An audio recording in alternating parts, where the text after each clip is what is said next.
আসসালামু আলাইকুম। YouTube video thumbnail. Thumbnail হলো একটি ভিডিওর ভিউজ বাড়ানোর গুরুত্বপূর্ণ একটি পার্ট। এটি যদি প্রফেশনাল না হয় বা সুন্দর না হয়, তাহলে আপনার ভিডিওর উপর কেউ ক্লিক করবে না। আজ আমি আপনাদেরকে দেখাবো কিভাবে এআই টুলস ব্যবহার করে থাম্বনেইল তৈরি করবেন। এআই দিয়ে থাম্বনেইল তৈরি করার জন্য ক্রোম ব্রাউজারে চলে যাবেন। এখানে গিয়ে লিক্সিকা লিখে সার্চ করার পর এরকম একটা ওয়েবসাইটে আপনাদেরকে নিয়ে আসবে। এখানে এসে আপনারা সর্বপ্রথম যে ওয়েবসাইটটি তখন সেটির উপরে ক্লিক করবেন। তারপর এরকম একটা ইন্টারফেসে নিয়ে আসার পর সার্চ বক্সে গিয়ে আপনাদের থাম্বনেইল কীরকম হবে, কী ক্যাটাগরি হবে সেগুলো লিখে দেবেন।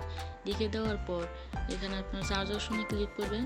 সাথে সাথে আপনাদের সামনে কিছু ফটো আসবে।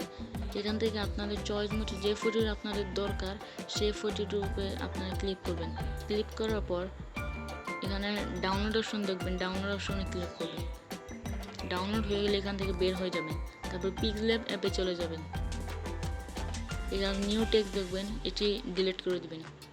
ডিলিট হয়ে গেলে থ্রি ডটে ক্লিক করবেন।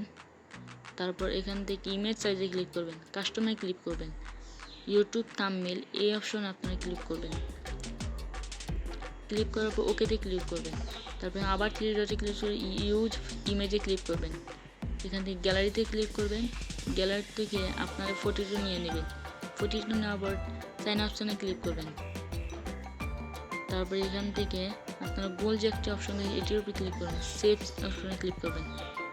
এখান থেকে এটিকে আমার মতো টেনে আপনারা আপনাদের মাপ অনুযায়ী আপনারা নিয়ে নেবেন। পরে সাইন অপশনে ক্লিক করবেন। তারপর এখান থেকে কালারে ক্লিক করবেন। এখান থেকে আপনাদের পছন্দ মতো একটি কালার সেট করে দিবেন। আবার সাইন অপশনে ক্লিক করবেন।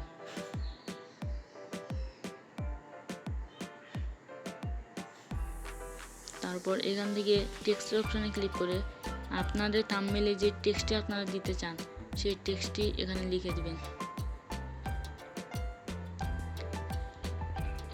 লেখা হয়ে গেলে ওকেতে ক্লিক করবেন। তারপর এখানে আপনারা আপনাদের টেক্সটটি সুন্দর করে বসিয়ে দেবেন। টেক্সটটি সুন্দর করে বসানো হয়ে গেলে এখান থেকে আপনারা স্টাইলে ক্লিক করবেন।